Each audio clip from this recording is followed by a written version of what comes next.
बिस्मिल्लाहिर्रहमानिर्रहीम। अस्सलाम वालेकुम नादरीन, वफाकी दारुल इस्लामाबाद से एक तबाहकुन और ऐसी खबर सामने आई है जिसके बाद जो हुकूमत है, ये जो सेटअप है वो अब 10 साल के लिए चलेगा। और साथ साथ एक और बड़ी खबर सामने आई है कि इमरान खान की रिहाई अब बिल्कुल नहीं होगी। उसके बाद अगली खबर ये है कि जो सेटअप है इसको मज़ीद 10 साल के लिए चलाया जाएगा और जो याहिया अफरीदी साहब है उनको भी फारिग किया जाएगा। ये है जी 3 बड़ी खबरें। इन तीनों की तफसीलात मैं आपके सामने रख देता हूं ताकि आपको कंफर्म हो सके कि ऐसी सूरत हाल क्या है। नाज़रीन, सबसे पहले जो है हुकूमत ने आज आर्मी एक्ट के अंदर तरमीम का बिल पेश किया है। अब आर्मी एक्ट में जो तरमीम की जा रही है वो ये की जा रही है कि जितने भी सर्विसेज चीफ हैं उनकी मुद्दत मुलाजमत 2 साल से बढ़ाकर 5 साल के लिए कर दी जाए। मौजूदा जो आर्मी चीफ हैं, क्योंकि इस वक्त वो मुकम्मल तौर पर हुकूमत को कंट्रोल कर रहे हैं, और बेसिकली ये जो मैं 3 खबरें आपको दूंगा इसके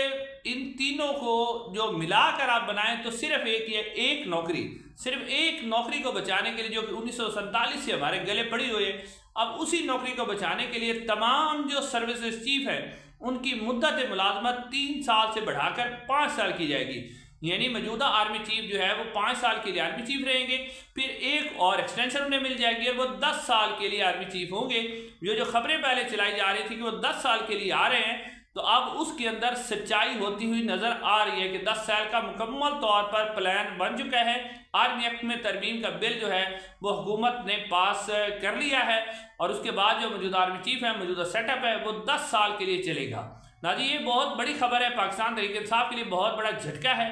और साथ साथ जो है एक और बहुत बड़ी खबर, वो भी बहुत बड़ी खबर है और वो भी पाकिस्तान तहरीक इंसाफ और पीटीआई के लिए बुरी खबर है। वो खबर ये है कि हुकूमत ने जो सुप्रीम कोर्ट ऑफ पाकिस्तान के जजेस की तादाद है वो 17 से बढ़ाकर 34 करने का फैसला कर लिया है। जी हाँ नाज़रीन, 17 से बढ़ाकर 34, तकरीबन 60 से 70 लाख में हमें एक जज पड़ता है और इंसाफ का जो हमारा म्यार है वो 138 नंबर पर है। अब उसको 17 से बढ़ाकर 34 किया जा रहा है और 34 करने का मकसद, अब एक तो पाकिस्तान के वफाकी खजाने पर बोझ पड़ता रहे, पाकिस्तान की आवाम भूखी मरती रहे, लेकिन हमने क्योंकि अपनी एक नौकरी बचानी है, अपनी जेल फॉर्म 47 की हुकूमत बचानी है, तो जो मर्जी भाड़ में जाता रहे, हम तो ये काम करेंगे। अब नाज़रीन, जजेस की तादाद जो है वो 17 से 34 की जा रही है और कहा जा रहा है कि 7 जज तो अभी आ जाएंगे और फिर मरला बाद जो है जुडिशल कमीशन ऑफ पाकिस्तान मजीद जजों को जो है वो रखता जाएगा। अब नाज़रीन, ऐसा किया क्यों जा रहा है, उसके बाद मैं अगली खबर भी आपके सामने रखता हूँ। नाज़रीन कराम, अब जजेस की तादाद जो 17 से बढ़ाकर 34 की जा रही है, बेसिकली अगर आप देखें तो पहले वाले जो 17 जजेस हैं उसमें हुकूमत के हक में सिर्फ 4 जजेस हैं, जो कि इस्टेब्लिशमेंट हुकूमत तो क्या इस्टेब्लिशमेंट के हक में सिर्फ 4 जजेस हैं, बाकी जजेस आइन और कानून के साथ खड़े हुए। अब उस तादाद को बैलेंस करने के लिए जजेस की तादाद जो है वो की जा रही है 34। उसकी वजह नाज़रीन कराम ये है कि आईनी बेंच के अंदर जो मामलात आएंगे उसके लिए आईनी बेंच हुकूमत बनाएगी वो, और टोटल वो अपनी मर्जी के जजेस रखना चाहते हैं। और उसकी बुनियादी वजह आप यहाँ से समझे कि जो मखसूस नशिस्तों का केस था उसके ऊपर जो फैसला दिया था, 13 में से 8 जजेस ने पाकिस्तान तहरीक इंसाफ के हक में फैसला दिया था और जो इसके काजी फैज़ साहब भी थे, उन्होंने भी 41 सीटों पर पाकिस्तान तहरीक इंसाफ के हक में फैसला दिया। मंदोखेल साहब ने भी दिया था। अब जो मौजूदा एस्टेब्लिशमेंट है, क्योंकि उसको पता है कि अगर हम आईनी बेंच बनाते हैं और उसकी तादाद 5 या 6 रखते हैं, फिर अगर यही मखसूस नशिस्तों के केस का फैसला जो है अगर हम नज़रसानी में जाते हैं और इसको हमने अगर तब्दील करवाना है, यानी एस्टेब्लिशमेंट चाह रही है कि अगर हम इसको तब्दील करवाना चाहते हैं तो अगर वो 13 जजेस से बढ़कर एक बेंच बनाना पड़ेगा ना, तो अब 13 जजेस का जो बेंच होगा वो तो वही जज होंगे। 17 में से कितने लग जाएंगे, 14-15 बना देते हैं तो फिर भी अक्सरियती जो जज होंगे वो आइन और कानून के साथ खड़े वाले होंगे। तो अब हुकूमत ये प्लान बना रही है कि जो मखसूस नशिस्तों का फैसला है कम अज कम उन 8 जजेस से ज्यादा जजेस, क्योंकि बेंच तो अब हुकूमत ने बनाना है, तो हुकूमत जो है वो एस्टेब्लिशमेंट अपना बेंच बना के मखसूस नशिस्तों का जो फैसला अगर वो आ जाता है सुप्रीम कोर्ट ऑफ पाकिस्तान के अंदर, तो उसको भी ओवरटर्न किया जा सके और आराम से मखसूस नशिस्तें जो वापस मुस्लिम नून और पीपल्स पार्टी इन चोरों, लुटेरों और डाकुओं को दी जा सके और उसके बाद जो है अपनी मर्जी की आईनी तरमीम करवाई जा सके और अपने मर्जी से ही असम्बली को चलाया जा सके, जो कि असम्बली पहले ही पाकिस्तान की तरीक की बदतरीन, करप्ट और फॉर्म 47 और इस्टेब्लिशमेंट की मोहरों पर चलने वाली असम्बली है। बेचारी के पास ना कोई अमल है, ना इख्तियार है। अब ये कानून सुप्रीम कोर्ट ऑफ पाकिस्तान में लाया जा रहा है, जो कि मंजूर भी हो गया। बेसिकली जो आईनी मामलात होंगे, जिन्हें हुकूमत के खिलाफ जो केसेस होंगे, वो हुकूमत के अपने टाउट जज सुनेंगे, जिन्हें हुकूमत खुद ही लगाएगी। फिर उन्होंने क्या इंसाफ करना है। उसके बाद नाज़रीन,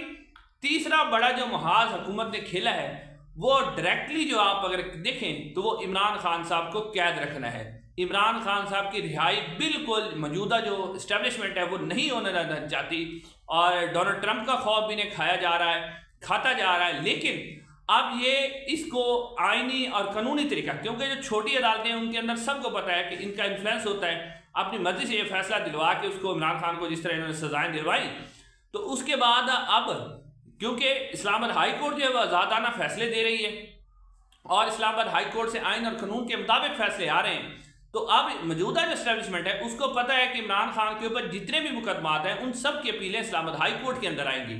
और इस्लामाबाद हाई कोर्ट का जब फैसला होता है तो फिर इंटरनेशनल सतह पर भी जो है वो कुछ कहा जाता है कि जी हाई कोर्ट का फैसला है, छोटी अदालतें इन्फ्लुएंस हो जाती हैं। तो अब इन्होंने क्या किया कि इस्लामाबाद हाई कोर्ट के जजेस की तादाद जो है उसको 7 से बढ़ाकर 12 करने की बिल पेश कर दिया गया और इस्लामाबाद हाई कोर्ट में अब जजेस की तादाद 12 होगी। और इस सिलसिले में क्या होगा कि जैसे आमिर फारूक साहब इसमें मुकम्मल तौर पर टाउट आजम है, वो मुकम्मल तौर पर इसके अंदर सहूलतकारी कर रहे हैं। जैसे आमिर फारूक साहब ने ही उन्हें ये कहा है, जिससे आमिर फारूक साहब को पहले बताया गया है कि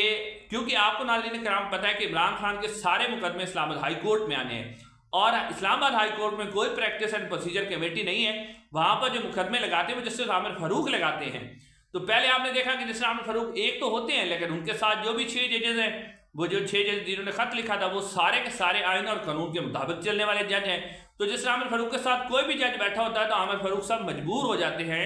क्योंकि वो जज जो है वो आइन और कानून के मुताबिक फैसला देता है। आमिर फारूक साहब अगर उनके खिलाफ भी फैसला देते हैं, मामला टाइप में पड़ा जाता है, फिर रेफरी जज के पास जाएगा तो वो मतलब इमरान खान के हक में फैसला आएगा। तो अब जस्टिस आमिर फारूक साहब और उनके साथ 5 मजीद जजेस अपने टाउट जज लगाकर और फिर जैसे आमिर फारूक उन्हीं टाउट जजों के साथ बेंच बनाएंगे और इमरान खान का कोई भी मुकदमा आएगा या तो उसको लटकाएंगे या फिर मेरिट पर नहीं, जिस तरह आमिर फारूक साहब बेशर्मी के साथ इमरान खान के खिलाफ फैसले देते हैं उस तरह का फैसला दे के इमरान खान के बाहर आने की उम्मीदें खत्म हो जाएंगी। नाज़रीन, ये सब जो हुआ जा रहा है, ये अली अमीन गंडापुर साहब ने जो बात की थी इस्टेब्लिशमेंट से और इस्टेब्लिशमेंट ने उन्हें यकीन दिलवाया था कि जी हम मामलात को ठीक कर लेंगे, ये अली अमीन गंडापुर साहब के लिए भी सबक है। उनको किस तरह बेहतरीन तरीके से उन्हें धोखा दिया, डॉज दिया जा रहा है। अगर उस दिन पाकिस्तान तहरीक इंसाफ अपने एहतजाज को इस काबिल बना लेती, अली अमीन गंडापुर साहब डी चौक में चले जाते, लोगों ने जमा हो जाना था, तो ये हुकूमत ये सब कुछ ना कर सकती। उस वक्त अली अमीन गंडापुर इसी इस्टेब्लिशमेंट के